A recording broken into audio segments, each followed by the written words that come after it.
मध्य प्रदेश के समस्त महाविद्यालयों के वर्चुअल क्लास में बैठे हमारे छात्र एवं छात्राएं, मैं डॉक्टर आरपी तिवारी, प्रोफेसर भूगोल विभाग, शासकीय उत्कृष्ट स्नातकोत्तर महाविद्यालय टीकमगढ़, आपके समक्ष आज पर्यावरण प्रकोप या पर्यावरण आपदा यानी इन्वायरमेंटल हैजर्ड्स के ऊपर अपना व्याख्यान आपके समक्ष प्रस्तुत करूंगा। छात्रों, जैसा कि हम सभी जानते हैं कि हमारे इस धरती पर जिस पर हम निवास करते हैं, कभी कभी दैवीय प्रकोप के आधार पर प्रकृति कुछ इस तरह की चरम घटनाओं को प्रस्तुत करती है जिन्हें हम पर्यावरण प्रकोप या आपदा कहते हैं। वस्तुतः ये पर्यावरण प्रकोप पृथ्वी के आंतरिक भाग से और ऊपरी सतह से में होने वाली उन चरम घटनाओं पर केंद्रित होती हैं जो वस्तुतः कभी कभी या विश्व के किसी न किसी क्षेत्र में कभी न कभी घटित होती हैं और अंततः इनका प्रभाव मनुष्य के या जन समुदाय के ऊपर स्पष्ट रूप से संकट के रूप में परिलक्षित होता है। तो सबसे पहले हम ये जानने का प्रयास करेंगे कि पर्यावरण प्रकोप क्या है, पर्यावरण प्रकोप किस तरह से हमारे इस प्रकृति में कठोरतम संकटों के रूप में हमारे समक्ष प्रस्तुत होता है, ये कितने प्रकार का है और इनका क्या क्या प्रभाव हमारे सामाजिक जीवन के ऊपर पड़ता है, साथ ही साथ फिर इनको रोकने के हम क्या क्या उपाय कर सकते हैं। तो इन सभी विषय पर चर्चा करने के लिए मैं आप सभी के समक्ष उपस्थित हूं। सबसे पहले हम ये देखते हैं कि प्रकृति प्रदत्त वे चरम प्राकृतिक घटनाएं जो भीषण विभीषिका के द्वारा संकट अथवा दुर्घटनाओं के रूप में निर्मित करती हैं, पर्यावरण प्रकोप कहते हैं। अब इसको थोड़ा विशेष रूप से समझने की आवश्यकता है कि पर्यावरण प्रकोप वस्तुतः किस परिस्थिति में हमारे समक्ष होता है। उदाहरण के लिए यदि हम भूकंप को या ज्वालामुखी उद्भेदन की प्रक्रिया को या जलवायुगत विभिन्न विषमताओं को लें तो हम ये देखते हैं कि पृथ्वी के आंतरिक भाग में घटित होने वाली कुछ विशेष परिस्थितियां जो ऊपरी सतह पर कंपन के रूप में या ज्वालामुखी उद्भेदन के लावा प्रवाह के रूप में या उनसे निकलने वाले बहुत सारे उत्सर्जित पदार्थों के रूप में सामने आती हैं, वे सब की सब हमें, हमारे मानव समाज को या समुदाय को प्रभावित करती हैं, इसलिए चरम दुर्घटनाओं के रूप में होती हैं और पर्यावरण प्रकोप या आपदा के कहलाती हैं। ये प्राकृतिक विभीषिका प्रायः भारी धन और जन की हानि के रूप में सामने आती हैं, अतः प्राकृतिक अथवा पर्यावरणीय संकट भी कहलाती हैं। ये संकट तभी होती है जब ये इनका सीधा प्रभाव हमारे मानव समुदाय पर पड़ता है और जिससे हमारी अनपेक्षित धन और जन की हानि हो जाती है और हम उस समस्या से निरंतर जूझते रहते हैं। और इसका प्रभाव न केवल एक उस समय जब प्राकृतिक आपदा आई होती है या संकट के रूप में वो खड़ी होती है, बल्कि एक लंबे समय तक उसको मिनिमाइज करने या समाप्त करने और फिर से मानव जीवन को उसी रूप में लाने तक हमारी वो समस्या बनी रहती है। इन प्राकृतिक प्रकोपों को प्रायः मानव के संदर्भ में ही विचार किया जाता है, अतः किसी भी प्रकार की प्राकृतिक संसाधनों की क्षति मानव से ही संबंधित होती है और इन्हें प्रकृति जन्य पर्यावरण विनाश भी कहते हैं। तो इसको भी थोड़ा सा समझने की आवश्यकता है कि प्राकृतिक प्रकोपों को हम केवल, चूंकि हम इस धरती के निवासी हैं और धरती को हम ये कहते हैं होम ऑफ मैन, तो इस आधार पर जो कुछ भी इस धरती पर है वो सब मनुष्य का है और मानव समुदाय या मानव मात्र के लिए है। अतः किसी प्रकार की संसाधन की जो प्राकृतिक आधार पर हमें प्रकृति प्रदत्त रूप में उपलब्ध है उनकी क्षति होती है या हमारे जैविक या प्राकृतिक संसाधन किसी न किसी नष्ट होते हैं, या हमारा मनुष्य समुदाय भी कहीं ना कहीं उनसे सीधे प्रभावित होता है या प्रत्यक्ष और परोक्ष रूप से प्रभावित होता है। तो इन सभी प्रकार की समस्याओं की आपदा में प्रकृति जन्य पर्यावरण विनाश के रूप में होती हैं, और ये विनाश भी हमें कहीं ना कहीं हमारे मानव समुदाय में प्रकोप या संकट के रूप में सामने आता है। इसीलिए प्राकृतिक प्रकोप त्वरित घटना के रूप में होते हैं। इसे प्राकृतिक आपदा भी कहा जाता है। यदि त्वरित घटना जब होती है तो चूंकि भूकंप आता है, सेकंडों में हमारे सामने से निकल जाता है और तमाम आवासीय संरचनाएं विघटित हो जाती हैं, सड़क है, रेल मार्ग है, अवरुद्ध हो जाते हैं, जलाशय में टूट जाते हैं, बांध टूट जाते हैं। तो ये प्राकृतिक प्रकोप सेकंडों में त्वरित घटना के रूप में होते हैं, इसलिए इसे प्राकृतिक आपदा के रूप में हम जानते हैं। इससे प्रायः सामाजिक कार्यों में गतिरोध, मानवीय पदार्थों की क्षति एवं बृहत स्तर पर अनचाहे दुष्परिणाम सामने आते हैं। और प्रायः ये देखा जाता है कि मनुष्य ने जो समुदाय एकत्र किया है, जो कुछ भी अपने लिए, अपने उपयोग के लिए जो चीजें निर्मित की हैं प्रकृति प्रदत्त संसाधनों के माध्यम से, और मनुष्य ने उनमें अपने हस्तक्षेप के आधार पर उन चीजों को निर्मित किया है, तो ये सामाजिक कार्यों में प्रायः गतिरोध उत्पन्न कर देती हैं। मानव समुदाय विघटित हो जाता है और साथ ही साथ आवासहीनता की समस्या खड़ी होती है। फिर से हमें उनको फिर बनाना होता है, और जो भी संसाधन हमने एकत्र किए हुए संसाधन हमारे छिन्न भिन्न हो जाते हैं, आधारभूत संरचनाएं समाप्त हो जाती हैं, सड़क और रेल मार्ग इत्यादि सब छिन्न भिन्न हो जाते हैं। ऐसी समस्या यानी मानवीय पदार्थों के रूप में जब उनकी क्षति होती है, तो ये इसके दुष्परिणाम हमें लंबे समय तक प्राकृतिक या पर्यावरण संकट के रूप में झेलने होते हैं। प्राकृतिक आपदा या प्रकोप, इसकी तो प्राकृतिक आपदा या प्रकोप प्राकृतिक घटना है, जबकि संकट उसका परिणाम है। यहाँ स्पष्ट रूप से है कि प्रकृति अपने किसी दैवीय प्रकोप के आधार पर या प्रकृति जन्य किसी समस्या के आधार पर या पृथ्वी के आंतरिक और बाह्य भाग में होने वाली किसी न किसी जो संतुलित वातावरण की उस अवस्था के कारण जब उसमें परिवर्तन होता है, तो ये आपदा हमारे सामने प्राकृतिक घटना के रूप में होती है। लेकिन जब हम उसे लंबे समय तक झेलते हैं, उसके परिणामों को देखते हैं और उनका समाधान ढूंढने का प्रयास करते हैं, तो ये आपदा निश्चित रूप से हमारे सामने एक संकट के रूप में होती है, और इसी कारण से आपदा का परिणाम प्राकृतिक संकट के रूप में कहा जाता है। इसी तरह से जब कभी किसी क्षेत्र की सामान्य जीवन पद्धति, माने सामान्य नॉर्मल जो ह्यूमन लाइफ है, वो अपने सिस्टमेटिक आधार पर जब चल रही होती है, और इस सिस्टम में ये जब इस प्रकार का प्राकृतिक संकट सामने आता है, तो प्राकृतिक प्रकोप उस मानव की एक तरह से परीक्षण करते हैं, और परीक्षा लेने के बाद फिर मनुष्य पुनः जब अपनी उसी संतुलित अवस्था में पहुंच जाता है, पर्यावरण के पारिस्थितिक संतुलन के रूप में सामने दिखाई देता है, तो ये प्राकृतिक प्रकोप अपनी आपदा के रूप में हम उनको लंबे समय तक याद भी करते हैं। प्राकृतिक प्रकोपों का स्वरूप कैसा होता है, इसको समझने के लिए थोड़ा देखें। यदि हम इसका विश्लेषण करें तो हम देखते हैं कि यह सामान्य जीवन पद्धति में गतिरोध पैदा करते हैं, यानी हमारा जो नॉर्मल लाइफ है हमारी, उसमें ये गतिरोध पैदा कर देते हैं, और इस कारण से हमें बहुत सारी समस्याएं, जैसे शरणार्थियों की समस्या खड़ी हो जाती है, उनको एक स्थान पर रखने, उन्हें भोजन प्रदान करने, उन्हें मेडिसिन देने, या उनको आवश्यकताओं की पूर्ति करने के लिए हमें उनकी सेवा करना होती है। इसलिए ये जीवन पद्धति में गतिरोध पैदा करती है। ये गतिरोध प्रायः बहुत गंभीर होते हैं। जब कभी भी इससे महामारी फैल जाती है या कोई ऐसी स्थिति निर्मित होती है कि हम वहाँ, जैसे अभी आपने देखा होगा कि जम्मू और कश्मीर में जो बाढ़ आई, उस बाढ़ में पूरा का पूरा क्षेत्र जल प्लावित हो गया।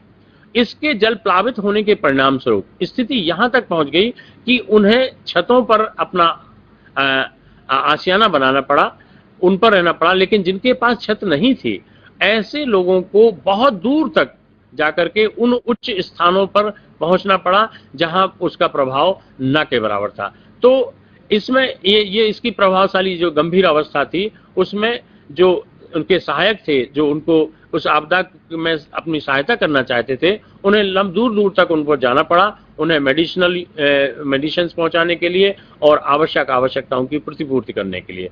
तो ये प्रायः बहुत गंभीर होती हैं। ये आकस्मिक, अनचाहे और विस्तृत क्षेत्र में प्रभावशील होती हैं। यानी इनका जो प्रभाव है, जैसे हरिकेन्स या टॉर्नेडो के रूप में जब कभी होता है, तो ये इतना बड़ा क्षेत्र पर इनका प्रभाव होता है कि उस क्षेत्र पर एक समूचे आधार पर उनको आवश्यकता पहुंचाने में हमें बहुत ज्यादा मेहनत करना होती है।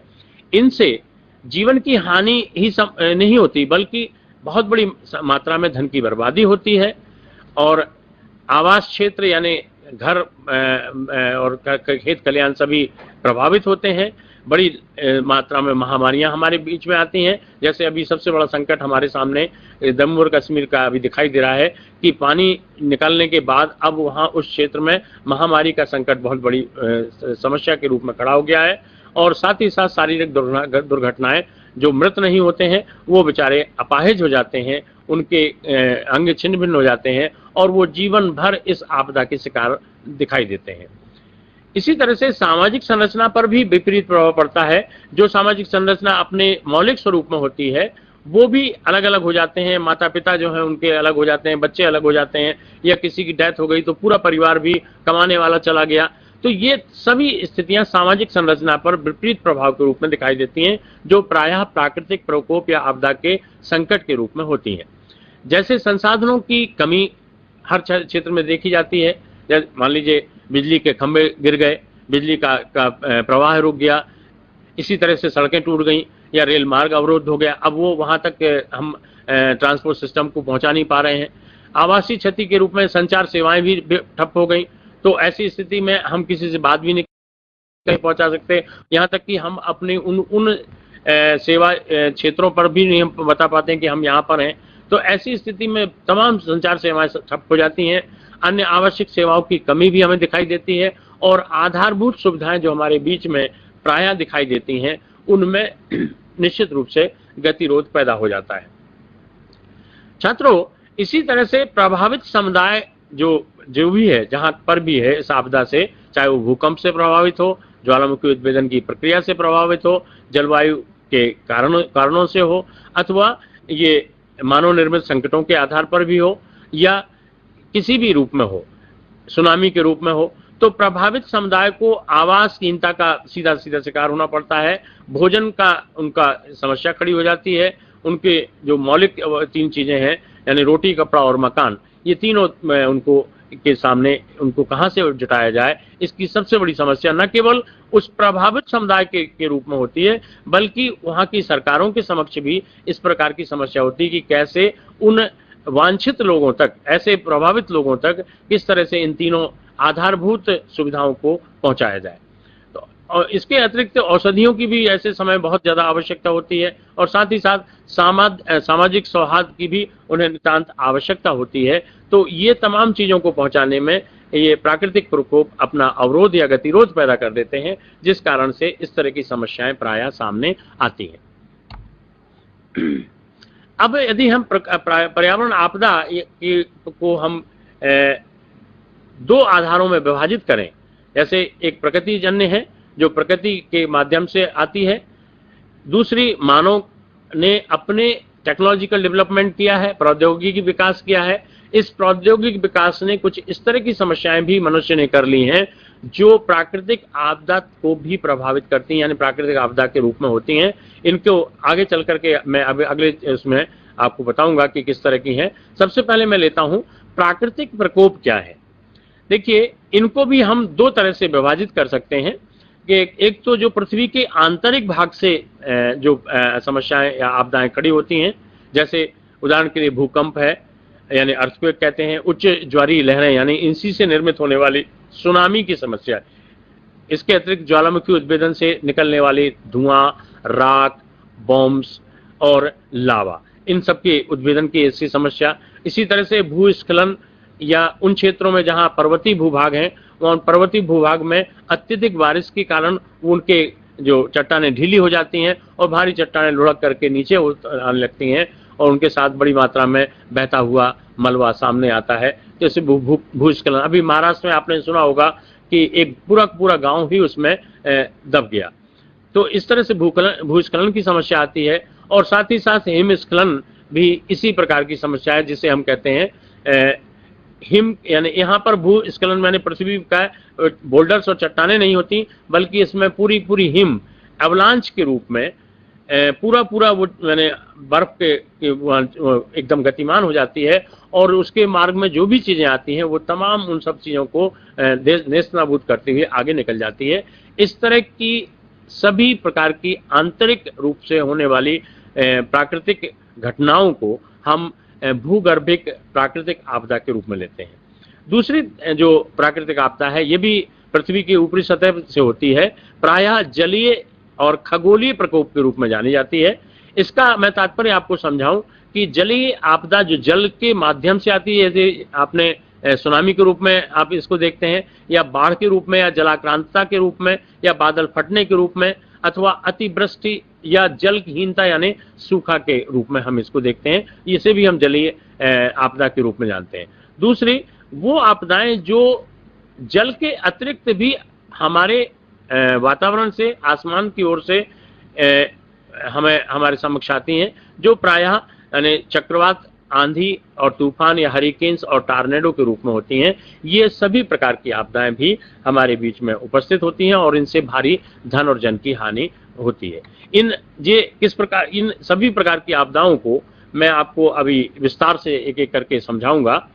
इसके बाद दूसरा जो मानव जनित प्रकोप या आपदा है, ये युद्ध की विभीषिका, जैसे दो समुदायों या दो देशों के बीच में युद्ध की समस्या, जब ईरान इराक का भी युद्ध हुआ, भारत और बांग्लादेश में पाकिस्तान से युद्ध हुआ, या अभी वहाँ आपके पश्चिमी एशिया में युद्ध चल रहा है।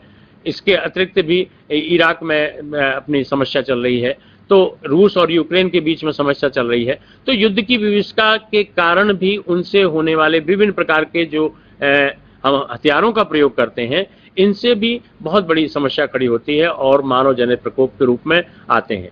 इसके साथ ही साथ कई स्थानों पर, जैसे माने परमाणु रेडियोधर्मिता के फैलने के कारण भी एक तरह से ये मानव जनित समस्या आई।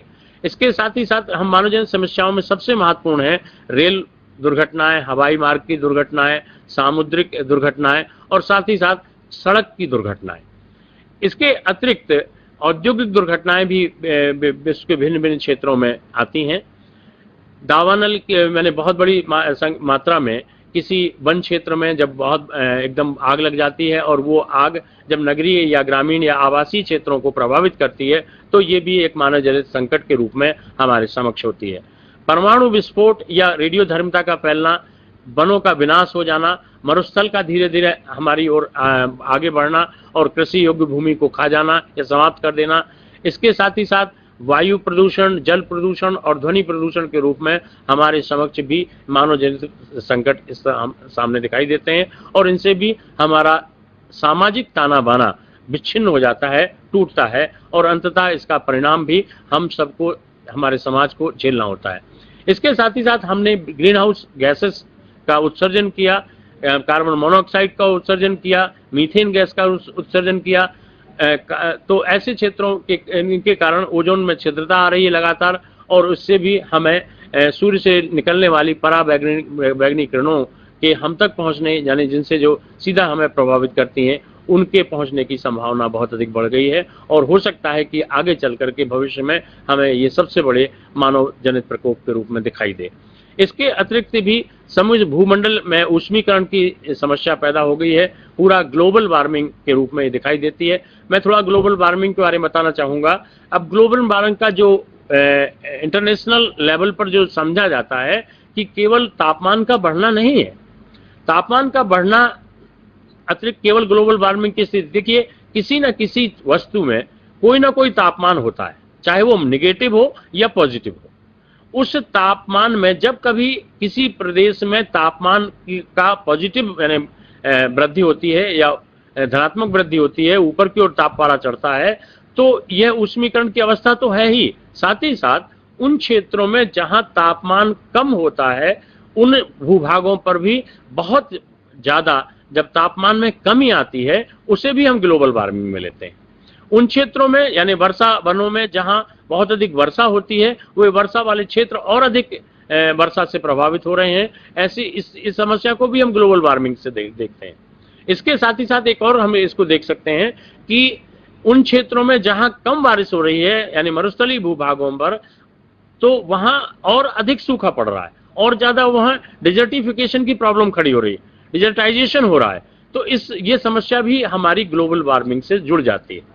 इसके अतिरिक्त हमने ऐसी गैसों का उत्सर्जन हमने किया है जो वातावरण में पहुंच करके अंततः हमें पर ही प्रभाव डालती हैं, और विभिन्न प्रकार की गैसों की अत्यधिक वातावरण में पाए जाने वाली मात्रा हमें अंततः अम्ल वर्षा के रूप में, मानवजन्य प्रकोप के रूप में सामने दिखाई देती है। साथ ही साथ हमारे द्वारा टेक्नोलॉजी का उपयोग किसी हद तक बहुत ज्यादा वनों को काटने या खेतों में अनियमित रूप में उनकी खेती करने, तो ये भूक्षरण की समस्या को पैदा करते हैं और इससे भी मानवजन्य प्रकोप कृषि में उसके उत्पादन पर प्रभाव पड़ता है। यद्यपि ये सीधे हमें प्रभावित नहीं करती, लेकिन भूक्षरण अंततः हमारे एग्रीकल्चर सिस्टम को डैमेज करती है। इसलिए आगे चल करके इस समस्या का हम अपने संकट के रूप में हमारे सामने आ सकती है।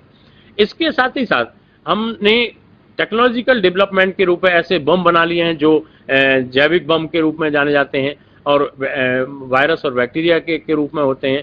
तो इस तरह की महामारी फैलाने वाले भी हमने कर लिए। उन क्षेत्रों में किसी विशेष कारण से मानव के द्वारा किसी कारण से जब महामारी फैल जाती है तो ये भी एक तरह का मानवजनित प्रकोप कहा जाता है। अब मैं आपके समक्ष जो प्राकृतिक प्रकोप है जो पृथ्वी के आंतरिक भाग से कहीं ना कहीं हमको प्रभावित करते हैं, इसके विषय में मैं समझाता हूं। एक मिनट।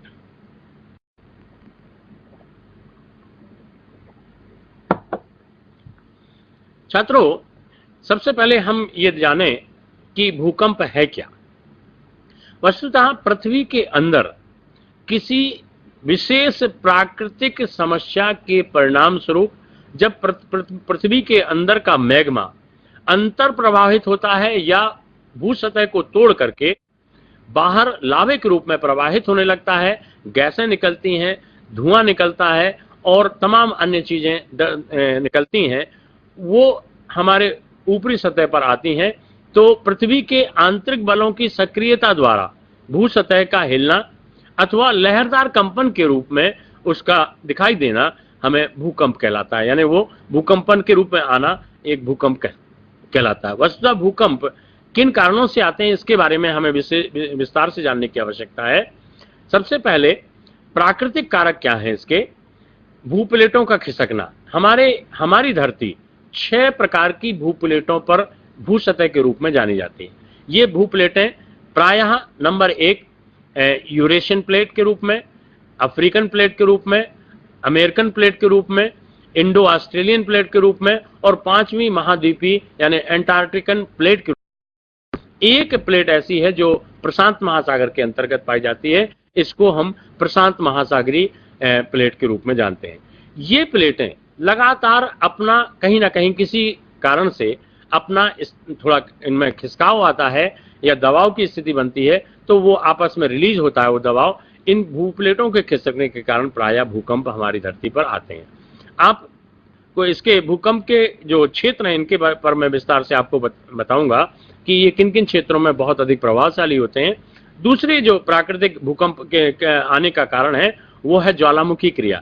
पृथ्वी के अंदर मैग्मा लगातार रेडियोधर्मी तत्वों के द्वारा छोड़ी जाने वाली ग्रीष्मता के कारण लगातार प्रभावित होता है और इससे ज्वालामुखी क्रिया यानी ज्वालामुखी उद्भेदन होते हैं। और जब ये उद्भेदन होते हैं तो बहुत तीव्र आवाज आती है और समूची धरती हिल जाती है। इसके कारण भी भूकंप आते हैं। साथ ही साथ समस्थिति का सिद्धांत आपने पढ़ा होगा कि समस्थिति यानी पृथ्वी अपने उन क्षेत्रों का संतुलन करती है जहां पर जिस तरह का दबाव या घनत्व की चट्टानें होना चाहिए। होता क्या है कि पृथ्वी पर उच्च यानी पर्वतीय क्षेत्रों से नदियों के द्वारा मिट्टी काट काट करके उन क्षेत्रों में बिछा दी जाती है जहां बहुत अधिक गर्तीय भाग होते हैं। तो घनत्व का आधार यानी पृथ्वी के संतुलन में ये कहता है कि जो जितने ऊंचे भूभाग हैं वो कम घनत्व के हैं और जो गर्तीय भाग हैं वो अधिक घनत्व के हैं। इस से तात्पर्य ये हुआ कि पृथ्वी के अंदर उच्च चीजें, उच्च घनत्व की चीजें अत्यधिक पर्वतों के रूप में होती हैं और गर्तीय चीजें अधिक घनत्व के रूप में पाई जाती हैं। लेकिन नदियां क्या करती हैं, कम घनत्व की चीजों को ला करके अधिक घनत्व वाली जगह पर उनको डालती रहती है। इससे भूसन्नति की अवस्था के रूप में विकसित होती है और पृथ्वी का संतुलन बिगड़ने लगता है। इसी असंतुलन को संतुलित करने के लिए पृथ्वी के अंदर पाए जाने वाले विभिन्न बल ये नीचे से सक्रिय होते हैं और एक टक्कर मारते हैं और इस तरह से इस टक्कर से पूरा वलित पर्वत यानी नवीन मोड़दार पर्वत के रूप में पूरा क्षेत्र खड़ा हो जाता है और इस कारण से भी बहुत बड़ी पूरे पृथ्वी के ऊपर भूकंप दिखाई आ सकते हैं। इसके साथ ही साथ बलन और भ्रंशन की प्रक्रियाएं जहां होती हैं, बलन से तात्पर्य है कि वह अवस्था जिसमें कि दो विपरीत दिशाओं से लगने वाले बल की सक्रियता के कारण जब कोई क्षेत्र ऊपर उठकर या नीचे धसक करके मुड़ तुड़ जाता है, उसके कारण भी भूकंप आते हैं। इसी प्रकार से दो विपरीत दिशाओं की ओर चलने वाले बलों की सक्रियता से जब कोई क्षेत्र नीचे धसक जाता है उसे हम भ्रंशन कहते हैं। इसके कारण भी भूकंप आता है। स्थानिक दाब की मुक्ति भी ऐसे क्षेत्रों में जहां जैसे इंडियन प्लेट एशियन प्लेट के ऊपर लगातार दबाव बनाती है और उस दबाव को रिलीज करने के लिए भी स्थानिक आधार पर उनकी मुक्ति से भूकंप आना स्वाभाविक है और हिमालय पर्वतीय क्षेत्र या उसकी तराई वाले क्षेत्रों में प्रायः इसी आधार पर भूकंप आते हैं। इसके मानवीय कारक भी हैं, जैसे बांधों का निर्माण एवं जल राशि का दबाव। महाराष्ट्र के उस्मानाबाद और लातूर क्षेत्र में या टेहरी और गढ़वाल के क्षेत्र में वहां बनाए गए बांधों के कारण जब उनमें जल भराव बहुत अधिक हो गया तो जल के अत्यधिक दबाव के कारण भी उस दबाव को कम करने के लिए भूकंप वहां पर आए थे और इनको हमने केवल जल राशि के दबाव के कारण ही भूकंप का आना समझा था। इसके अतिरिक्त जब कभी मनुष्य किसी क्षेत्र में परमाणु परीक्षण करता है या ऐसी चीजों का विस्फोट करता है तो उसके कारण भी भूकंप, मानवजन्य भूकंप आना स्वाभाविक है। यदि हम भूकंप के बारे में थोड़ा और विस्तार से जानने का प्रयास करें तो आप देखेंगे कि भूकंप प्रायः 3 लहरें या 3 तरंगे निकलती हैं इससे। नंबर 1 है प्राथमिक तरंगे जो सीधे लंबवत यानी सीधी रेखा में प्रायः चलती हैं। इनमें आवृत्ति बहुत कम होती है और ये अपने केंद्र यानी एपिसेंटर से जहां से निकलती हैं उस एपिसेंटर से सीधे पृथ्वी के कोर एरिया की ओर थोड़ा सा जो इसका आंतरिक भाग है उस कोर में पहुंच करके तिर्यक हो जाती हैं और तिर्यक होकर के उस दूसरे पृथ्वी के दूसरे भाग तक जाकर के एक हल्का सा स्पंदन दे करके और वापस अपने एपिसेंटर पर लौट जाती हैं। ये अत्यधिक वेग युक्त होती हैं। दूसरे प्रकार की जो तरंगे हैं ये सेकेंडरी वेव्स या ट्रांसफर वेव्स भी यानी हम कहते हैं। ये तरंगे यानी कोर एरिया का भेदन नहीं कर पाती हैं किंतु 800 किलोमीटर या उससे 1000 किलोमीटर तक ये प्रायः प्राथमिक तरंगों के साथ चलती हैं और उसके बाद अपने एपिसेंटर से ये कोर एरिया के में ना पहुंच करके सीधे पृथ्वी के बाह्य सतह की ओर स्पंदन के रूप में पहुंचती है। इनमें अपेक्षाकृत प्राथमिक तरंगों के कुछ अधिक जो है इनमें आवृत्ति दिखाई देती है। तीसरे प्रकार की जो तरंगे हैं जिन्हें हम सरफेस वेव्स या एल वेव्स के रूप में जानते हैं, ये सरफेस वेव जैसा कि इनका नाम से सतही तरंगें कहलाती हैं। ये अपने एपिसेंटर से जैसे ही निकलती हैं वैसे ही ये सतह की ओर तीव्र आवृत्ति और वेग के साथ भागती हैं। ये जैसे ही भागती हैं वैसे ही उसके द्वारा लगातार हलाडोल की स्थिति इस तरह से ऊपर नीचे वो क्षेत्र होने लगता है और एक भाग के ऊपर चले जाने अथवा दूसरे भाग के अत्यधिक नीचे चले जाने के तरंग के आधार पर इस तरह से बहुत ज्यादा आवासहीनता की समस्या खड़ी होती है। ये तीसरे प्रकार की तरंगें कभी भी द्रव में गति नहीं करती, अर्थात जहां पर महासागर या जलाशय होते हैं या बड़े बड़े जलाशय होते हैं उनके पार ये नहीं जा पाती, इसलिए ये वहीं जाकर के समाप्त हो जाती हैं। इस तरह से 3 प्रकार की तरंगें इससे पाई जाती हैं और ये प्रायः अपने केंद्र से जब निकलती हैं तो सबसे अधिक सतही तरंगें इस भूकंप के आधार बनती हैं और उन तमाम क्षेत्रों पर जहां पर से ये निकलती हैं वहां धन और जन की हानि होना स्वाभाविक है। यदि हम भूकंप के विश्व में भूकंप के क्षेत्रों का वितरण देखें तो हम देखते हैं कि विश्व में प्रायः 3 पेटियां पाई जाती हैं। सबसे पहली पेटी है प्रशांत महासागर के चारों ओर पाए जाने वाली पेटी। दूसरी है मध्य महाद्वीपीय पेटी, जो महाद्वीप के माने यूरोप और एशिया के से लेकर भूमध्य सागर के पूरब से लेकर के और दक्षिणी पूर्वी एशिया के पूर्वी भाग तक ये दिखाई देता है। और तीसरी बेल्ट है मध्य अंध महासागरीय पेटी, जो अंध महासागर में ही पाई जाती है। इसके अतिरिक्त उपर्युक्त तीनों पेटियों के अतिरिक्त भी विश्व के और बहुत सारे क्षेत्र हैं जहां पर प्रायः भूकंप आते रहते हैं, यद्यपि इनको किसी विशेष पेटी के रूप में हम नहीं लेते हैं। यदि हम विश्व के मानचित्र पर भूकंप क्षेत्रों के वितरण को देखें तो हम ये देखते हैं कि तीनों पेटियां स्पष्ट रूप से आप दिखाई दें, चाहे आप अमेरिका के पश्चिमी भाग में यानी वेस्टर्न कॉर्डिलेरियन माउंटेन रेंजेस को देखें तो वहां से आपके यूकन के प्रायद्वीप से लेकर के और कैप हॉर्न पीक तक ये लगातार वहां से विस्तृत पाई जाती हैं। और ये दूसरी बेल्ट, ये वहां पहुंच करके दूसरी बेल्ट, यदि आप वेस्टर्न कॉर्डिलेरियन माउंटेन के स्थान पर ईस्टर्न कॉर्डिलेरियन क्षेत्र को देखें जो कमचटका आइलैंड से लेकर के न्यूजीलैंड तक विस्तृत है, यहां से जापान, जापान से फिलीपाइंस, फिलीपाइंस से इंडोनेशिया के तमाम छोटे छोटे द्वीप, इसके अतिरिक्त फिर न्यूजीलैंड का क्षेत्र यहां तक ये सम्मिलित है। इसमें सबसे ज्यादा भूकंप आते हैं और एक अनुमान के अनुसार प्रायः जापान में प्रतिदिन 5 भूकंप आते हैं और ये कहा गया है कि लगभग 1500 से 1700 भूकंप प्रायः जापान में प्रतिवर्ष आते ही हैं। तो दूसरी ये पहली पेटी है जो प्रशांत महासागर के चारों ओर के क्षेत्र में विस्तृत पाई जाती है। दूसरी प्रकार की जो पेटी है वो आपके मिड कॉन्टिनेंटल रेंज के रूप में है, जो भूमध्य सागर से लेकर के आपके सऊदी अरब के क्षेत्र यानी रेड सी तक, रेड सी क्या इसको होते हुए भारत के हिमालय क्षेत्र से होते हुए और दक्षिणी पूर्वी क्षेत्र में इंडोनेशिया के सुमात्रा और जावा द्वीप से मिलकर के ये पूरी परिप्रशांत पेटी के से मिल जाती है। तो ये दूसरा भाग है। भारत के हिमालय पर्वतीय क्षेत्र पर भी यानी नवीन मोड़दार जो पर्वतीय क्षेत्र हैं इनमें ये सबसे ज्यादा पाई जाती है। इसके अतिरिक्त तीसरी जो पेटी है वो है आपके मध्य अंध महासागरीय क्षेत्र में। ये अंध महासागर के बीच यानी उत्तरी दक्षिणी अमेरिका के और अफ्रीका महाद्वीप के दोनों के बीचों बीच जहां पर कॉन्टिनेंटल रिफ्ट पाया जाता है, इस रिफ्ट वाली क्षेत्र में यहाँ पर भू प्लेटें विद्यमान होती हैं। अमेरिकन प्लेट और अफ्रीका तथा यूरेशियन प्लेट से अलग होती है। इस अलग होने के कारण ये प्लेटें कभी न कभी पृथ्वी के रोटेशन से कभी न कभी प्रभावित होती हैं और इनके प्रभावशीलता के परिणाम स्वरूप इनमें भूकंप आना स्वाभाविक है। और इस उत्तर से लेकर के दक्षिण तक विस्तृत इस समूची पेटी को हम तीसरी पेटी के रूप में जानते हैं। इसके साथ ही साथ मैंने आपको बताया था कि इन पेटियों के अतिरिक्त भी बहुत से क्षेत्र ऐसे हैं जहां पर भूकंप आते हैं। आप देख रहे हैं कि अफ्रीका महाद्वीप के पूर्वी क्षेत्र में जहां किलिमंजारो पर्वतीय क्षेत्र है, यहां पर भी एक केंद्र स्थापित पाया जाता है।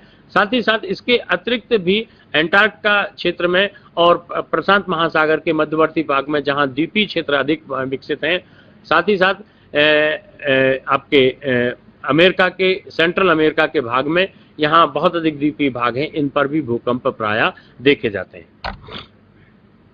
भारत के संदर्भ में यदि हम भूकंपों का विश्लेषण देखें तो आप देखेंगे कि हिमालय पर्वत की से लेकर या हिंदुकुश पर्वत से लेकर के आपके ईस्टर्न हिमालय तक आप जहाँ 7 सिस्टर्स पाई जाती हैं यानी आपका म्यांमार तक का क्षेत्र, इस समूचे क्षेत्र तक आपका ये भूकंप का क्षेत्र दिखाई देता है।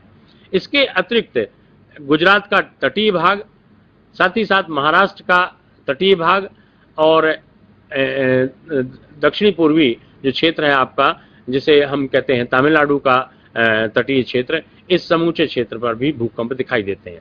यदि हम समूचे भारत में हैजार्ड जोन्स को भूकंप के आधार पर हैजार्ड जोन्स को इसको वितरित करने का को देखें तो जम्मू कश्मीर से लेकर के और समूचे पूर्वी क्षेत्र तक यहाँ बृहत भूकंप क्षेत्र निर्मित होता है, जो हिमालय पर्वत और उसके तराई क्षेत्र के रूप में जाना जाता है।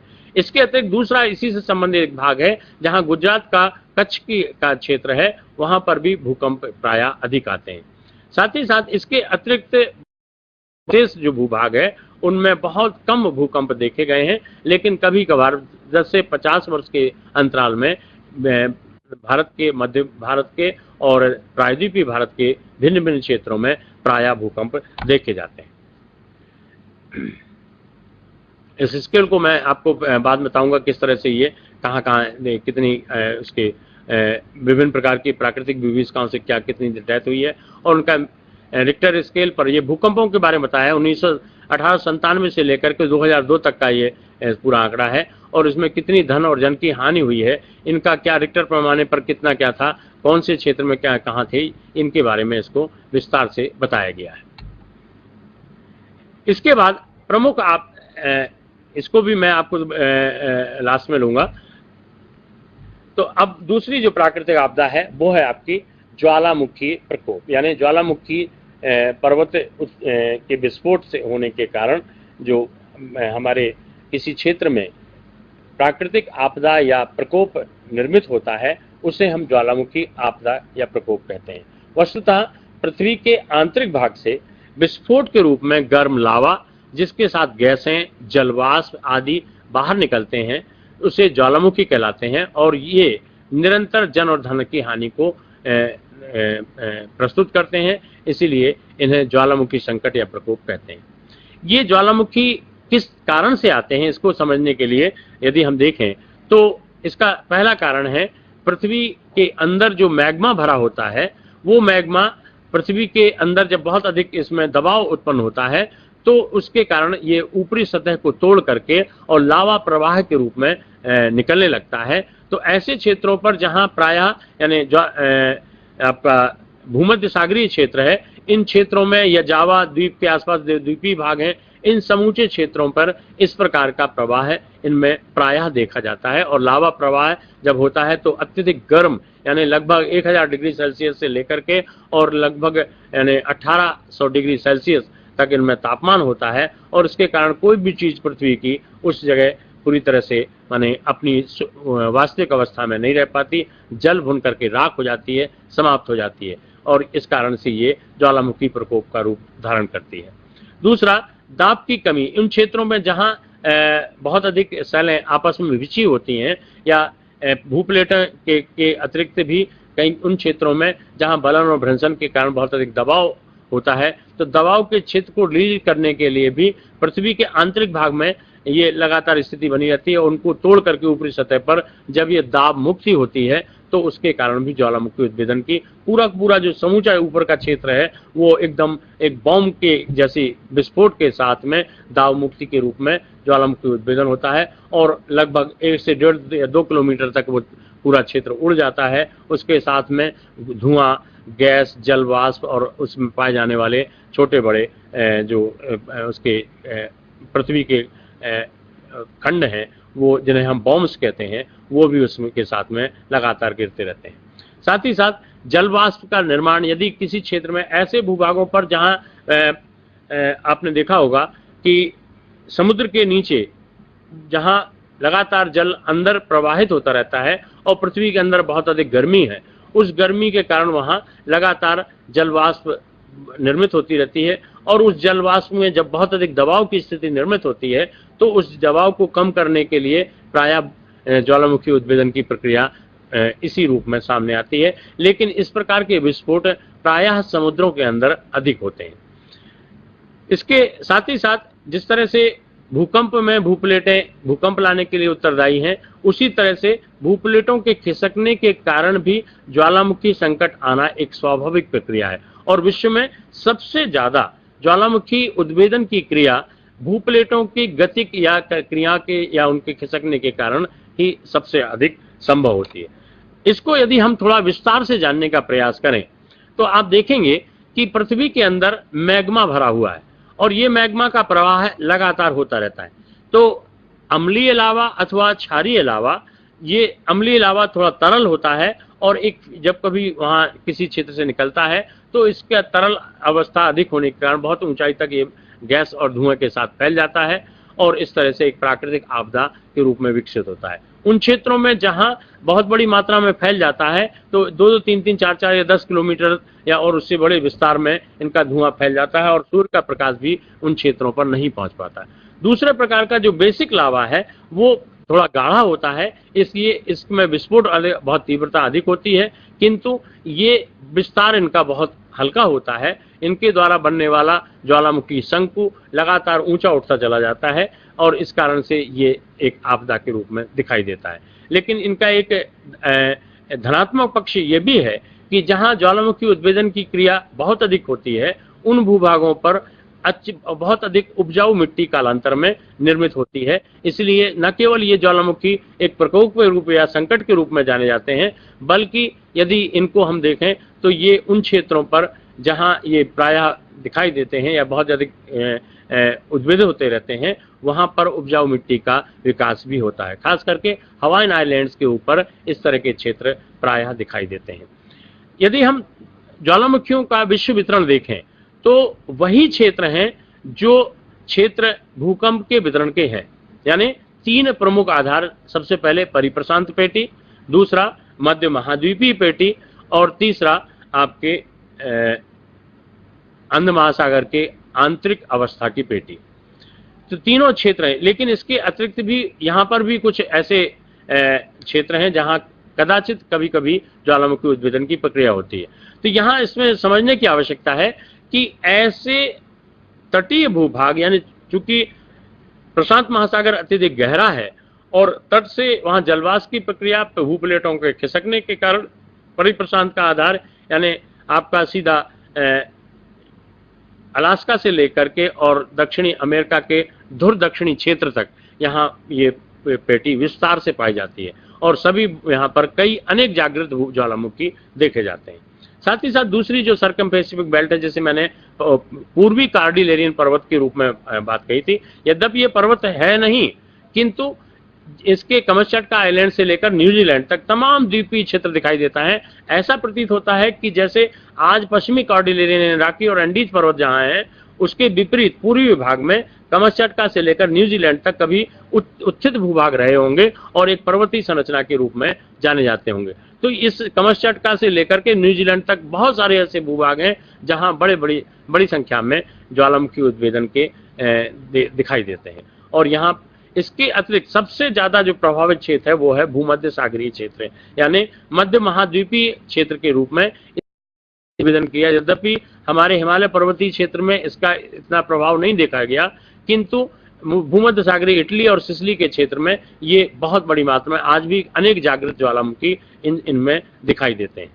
इसके अतिरिक्त भी और भी कई ऐसे छोटे छोटे द्वीपीय भाग हैं, जैसे हवाईन आइलैंड्स हैं, या इन क्षेत्रों पर भी ज्वालामुखी उद्भेदन की प्रक्रियाएं भूकंप के कारण, भूप्लेटों के खिसकने के कारण लगातार देखी जाती हैं। यदि हम ज्वालामुखी आपदा के कारणों का उल्लेख करें तो हम देखते हैं कि मानव समुदाय का इनसे जो कारण है इनके, तो इससे बहुत बड़ी धन और जन की हानि तो होती ही है। साथ ही साथ पूरा मानव समुदाय वहां से हटाना होता है, यानी जहां लावा प्रवाह बहुत अधिक बढ़ जाता है तो वहां पूरे क्षेत्र में वो लावा लगातार कीचड़ मिट्टी के साथ में आगे बढ़ता है और पूरे आवास क्षेत्र को, चाहे वो ग्रामीण हो या नगरीय हो, यूरोप के बहुत सारे इटली और सिसिली के क्षेत्र में इस तरह की समस्याएं कदाचित देखी जाती हैं। तो मानव समुदाय का विघटन होता है और उनमें सबसे बड़ी समस्या आवासहीनता की शुरू पाई जाती है। दूसरा, बड़ी संख्या में मानव और पशु संसाधन की हानि होती है, कृषि और चरागाहों का विनाश होता है और बड़े क्षेत्र में वनों में आग फैल जाती है। नदी एवं झील के मार्गों में अवरोध भी होते हैं। बड़ी मात्रा में धूल, राख और जहरीली गैसों का उत्सर्जन होता है जो कहीं ना कहीं अंततः मानव समुदाय को प्रभावित करता है, जो ढांचे को छिन्न भिन्न कर देता है। लेकिन इसके कुछ ऐसे धनात्मक कारण भी हैं, जैसे उदाहरण के लिए जब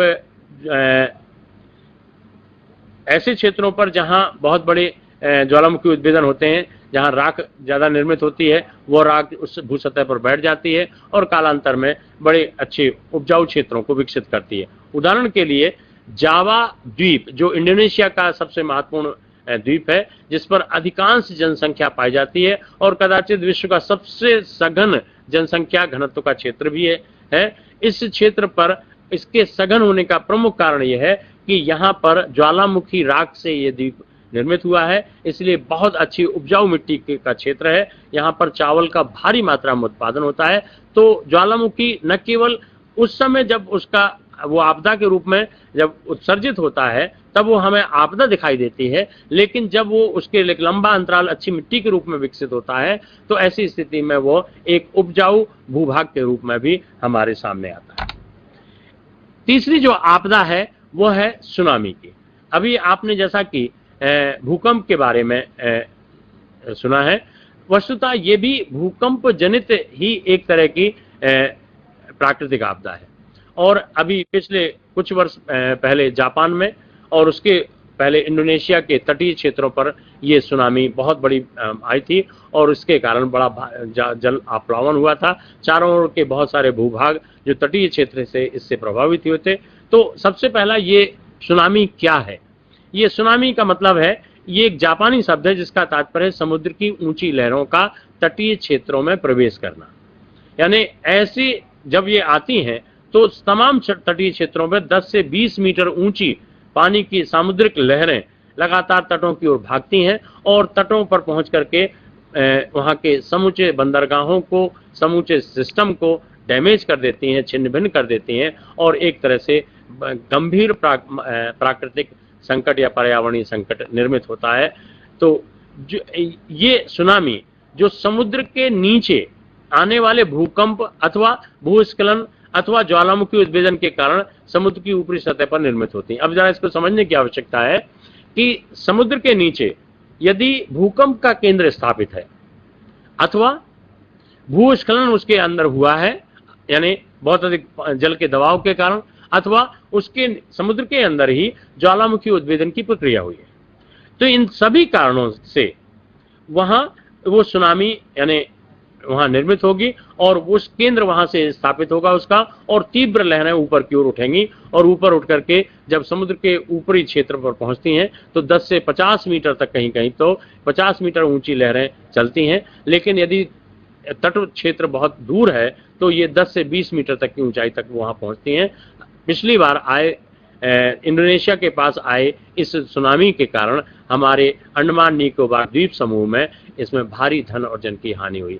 इसके अतिरिक्त आपने सुना होगा कि जापान में अभी 5 वर्ष पहले ये एक सुनामी आई थी, उसने वहाँ के एक परमाणु जो केंद्र था उनका, जिससे बड़ी मात्रा में वहाँ से बिजली का उत्पादन होता था, वो पूरा तहस नहस कर दिया था। तो ये भी एक बहुत बड़ी प्राकृतिक आपदा के रूप में जानी जाती है। यदि हम सुनामी की प्रकृति या नेचर के बारे में समझें तो जरा इसको समझने की आवश्यकता है। ये सबसे इसमें 4 पॉइंट आपको दिखाई दे रहे होंगे। Number 1, rapture in sea floor pushes water upwards starting the waves, यानी सबसे पहले जहां पर ये केंद्र इसका स्थापित होता है सुनामी का, वो वहां से नीचे से सी फ्लोर एकदम उसका समुद्र का नीचे का भाग ऊपर की ओर उठता है और ऊपर उठने के साथ पानी को भी ऊपर उठाता है और इसके कारण एक बड़ी लहर का रूप धारण करता है। दूसरा, waves moves rapidly in deep ocean reaching speed up to 500 kilometre per hour, यानी इसमें ये बहुत तेजी से इसमें लहरें उत्पन्न होती हैं और ये 500 किलोमीटर प्रति घंटे की स्पीड से चारों ओर फैल जाती हैं। तीसरा पॉइंट है, as the waves nears land to slow to about 45, या जब ये माने तटीय क्षेत्रों पर पहुंचती हैं तो इनकी बहुत धीमी हो जाती हैं और ये इनकी ऊंचाई भी बहुत कम हो जाती है। इनकी ऊंचाई कम होने के साथ साथ ये लगातार मतलब उनमें फिर इनकी ये उनकी तीव्रता भी प्रायः कम होती है।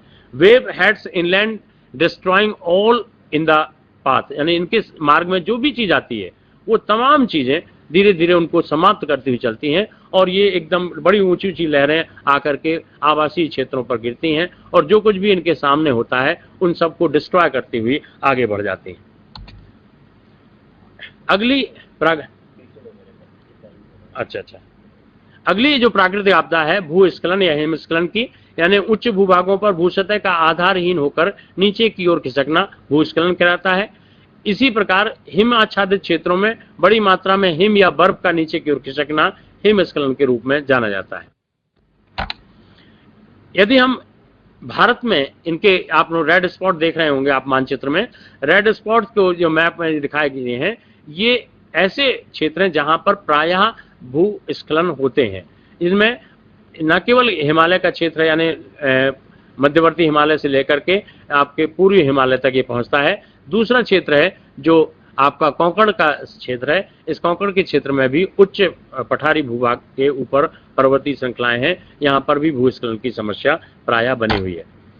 इसके अतिरिक्त जो प्राकृतिक अन्य कारक हैं जो आपके जल या और यानी एस्ट्रो आधार पर निर्मित होते हैं, इनको चक्रवात, तूफान, हरिकेन और टॉर्नेडो के रूप में जानते हैं। ये प्राकृतिक प्रकोप प्रायः जलवायु और मौसम की विभीषिका से उत्पन्न होते हैं और के साथ साथ वायुमंडलीय दबाव को प्रभावित करते हैं, जिससे प्रभावित क्षेत्र पर भारी धन और जन की हानि होती है। इनका निर्माण, जरा ध्यान देने वाली बात है कि धीरे धीरे होता है, किंतु प्रकृति आकस्मिक और तीव्र उग्र रूप धारण करती है। इनके उद्भव और मार्ग में गति और वेग का अनुमान लगाया जाना आज हमारे बीच में संभव है, क्योंकि हमने ऐसे बहुत सारे भविष्यवाणी के केंद्र स्थापित कर लिए हैं। समय पर की जाने वाली भविष्यवाणी द्वारा इस प्रकार के प्रकोप से हम धन और जन की हानि को कम कर सकते हैं। यदि अब चक्रवात कैसे आता है, इसके बारे में, इसके केंद्र में न्यून वायुदाब का केंद्र होता है और जहां इसमें इसकी आई पाई जाती है, इसके चारों उच्च वायुदाब के केंद्र स्थापित होते हैं और यहाँ चारों बड़ी तेज गति से, यानी 50 से लेकर के 100 और 150 किलोमीटर प्रति घंटे की रफ्तार से हवाएं तीव्र गति से बहती हैं और बड़ी तेज बारिश होती है। किंतु जब इसमें शांत क्षेत्र आता है, इनकी आंख आती है, तब ये वहां पर बिल्कुल वातावरण एकदम शांत दिखाई देता है। इसी तरह से हरिकेन्स में एक बवंडर के रूप में ये विकसित होते हैं और उसके मार्ग में आने वाली तमाम चीजों को पूरी तरह से मिटाते चले जाते हैं। यदि विश्व में चक्रवातों का वितरण के बारे हम देखें तो आप देखेंगे कि लगभग, यानी उत्तरी गोलार्ध और दक्षिणी गोलार्ध में लगभग 30 से 40 डिग्री उत्तरी अक्षांशों तक ये विस्तारित हैं। आप देखें कि एशिया के उन क्षेत्रों में जहां सबसे अधिक जनसंख्या पाई जाती है, इन क्षेत्रों में इसका पहला केंद्र यानी चक्रवात का केंद्र स्थापित है। साथ ही साथ उत्तरी अमेरिका या मध्य अमेरिका के क्षेत्र में भी ये दिखाई देते हैं। ऑस्ट्रेलिया के उत्तरवर्ती भाग, अफ्रीका के पूर्वी और मेडागास्कर के क्षेत्र में और न्यूजीलैंड में ये इन क्षेत्रों पर इनका सबसे ज्यादा प्रभावशीलता दिखाई देती है। भारत में ये चक्रवात के क्षेत्र हर वर्ष आपने देखा होगा उड़ीसा और आंध्र प्रदेश के को, पश्चिम बंगाल के तटीय क्षेत्र को ये प्रभावित करते हैं और ये लगातार इन पर पहुंच करके भारी धन और जन की हानि करते हैं। पश्चिमी घाट भी इससे प्रभावित नहीं है। अंडमान निकोबार द्वीप समूह और अन्य द्वीप समूह भी इसके प्रभाव क्षेत्र में देखे गए हैं। इसके अतिरिक्त सबसे महत्वपूर्ण जो अभी वर्तमान में आपने देखा होगा कि ये सबसे बड़ी समस्या हमारे भीषण आपदा के रूप में हमारे सामने जम्मू और कश्मीर में देखी गई। ये ऐसी आपदा है जो अत्यधिक वर्षा और बादलों के फटने या उन क्षेत्रों पर जहां निम्न भूमियां पाई जाती हैं, जल भरण के कारण ये संभव होती हैं। इनके कारण है या बादल का फटना, उच्च हवाएं, चक्रवाती वर्षा, मैदानों में जल भरण, सुनामी, बर्फ का तेजी से पिघलना या बांध का टूटना इत्यादि। ये आपके सामने कुछ ऐसे चित्र हैं जो अभी बिल्कुल नए चित्र हैं। आपने जम्मू और कश्मीर में आई बाढ़ के आपने टेलीविजन पर भी देखे होंगे और ये उन्हीं चित्रों को आपके सामने हमने दर्शाया हुआ है। ये बाढ़ एक चेतावनी, यद्यपि इसकी चेतावनी हमको सूचना प्रणाली हमने विकसित कर दी है और बहुत सारी एजेंसियां हैं जो इनसे संबंधित हैं, जैसे केंद्रीय जल आयोग, सिंचाई एवं बाढ़ नियंत्रण विभाग, जल संसाधन विभाग। भारत में अभी तक अंतर प्रादेशिक बाढ़ की पूर्व सूचना देने वाले 132 केंद्र खोले गए हैं, किंतु यहाँ एक लाल माने आपको चेतावनी भी है कि 2013 उत्तरांचल और 2014 जम्मू और कश्मीर में आई बाढ़ में समस्त पूर्व सूचनाओं को पूरी तरह से झुठला भी दिया है। जी, इसकी अब ये रणनीति वगैरह है, तो मैं चूंकि समय हो रहा है इसलिए अपना व्याख्यान यहीं समाप्त करता हूं। आगे अगला जब होगा तो मैं आपसे फिर से आपको इंटरेक्शन करूंगा, लेकिन मैं चाहूंगा कि आप सबने इसे बड़े ध्यानपूर्वक सुना है। जिले के विभिन्न केंद्रों पर आप बैठे हुए हैं और मुझे दिखाई दे रहे हैं, बड़ी संख्या आपकी दिखाई दे रही है। तो यदि किसी को कोई शंका है, किसी तरह का कोई मन में प्रश्न उठ रहा है, तो मैं चाहूंगा कि आपसे भी चर्चा करूं और आपकी शंका का समाधान जितना अधिक से अधिक हो सकता है उसको करने का प्रयास करूं। तो मैं आमंत्रित करता हूं आप सभी को कि आप कृपया जो भी आपकी शंकाएं हैं उनके समाधान के लिए प्रश्न अवश्य पूछें। You are most welcome. Hello hello hello sir, ये मैं पीजी कॉलेज गुना से बोल रहा हूँ, सौरभ कुशवाहा। सर मैं ये पूछना चाहता हूँ, हिमस्खलन और भूस्खलन किस कारणों से होते हैं? देखिए, पृथ्वी के आंतरिक भाग में हलचलें होती हैं, उसके कारण भी संभव है। दूसरा, ऊपरी सतह पर जब हिमस्खलन में अत्यधिक वर्षा के कारण उनके वो भाग गीले हो जाते हैं और उनमें आपस में कसाव कम हो जाता है, तो गुरुत्वाकर्षण के प्रभाव के कारण वो नीचे की ओर खिसक आते हैं, तो ये भूस्खलन आता है। कभी बहुत अधिक बर्फ शीतल क्षेत्रों में या बर्फ वाले क्षेत्रों पर गिरती है, अत्यधिक भार के कारण या उनमें किसी मानव के किसी एक्शन के कारण अत्यधिक दबाव बढ़ता है, तो उस कारण से वो अपने केंद्र से एक विशाल हिम क्षेत्र को लेकर के नीचे की ओर खिसक आती हैं। इनको हिमस्खलन इस तरह से होता है। और पूछिए।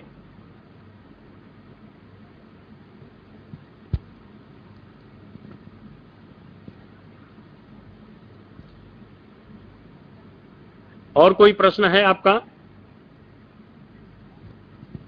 बहुत सारे विद्यार्थी मुझे दिखाई दे रहे हैं भिन्न भिन्न क्षेत्रों में, तो आप सभी ने इसको सुना है, तो मैं चाहूंगा कि आप अपना प्रश्न पूछें। हाँ, कौन खड़े हो रहे हैं? हेलो सर, मैं पीजी कॉलेज छिंदवाड़ा से बोल रही सर। Hello sir. हाँ जी सर, पीजी कॉलेज छिंदवाड़ा से बोल रही सर। मेरा क्वेश्चन है कि आपदा प्रकोप एक समान क्यों होता है? आपदा प्रकोप सामान्य क्यों होता है सर? सामान्य की अलग अलग है सर? देखिए, नहीं, अलग अलग नहीं है।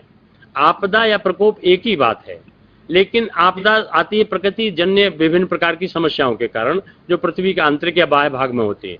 ये आपदा या प्रकोप कहलाती हैं और बड़ी विभीषिका के रूप में होती हैं। लेकिन जब ये आपदा निकल जाती है तो एक संकट खड़ा कर जाती है हमारे सामने कि हम फिर से कैसे नॉर्मल लाइफ में आ जाएं, अपने आवासों को ठीक करें, सड़क मार्गों को ठीक करें, बिजली की सप्लाई शुरू करें और प्रभावित समुदाय पर कैसे मेडिसिन, भोजन इत्यादि पहुंचाएं।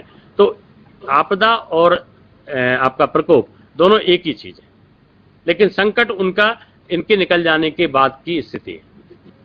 ठीक है, समाप्त करें। तो ठीक है, समय अब हो रहा है और मैं अपना व्याख्यान समाप्त करता हूं। आपने मुझे बड़े ध्यान से सुना।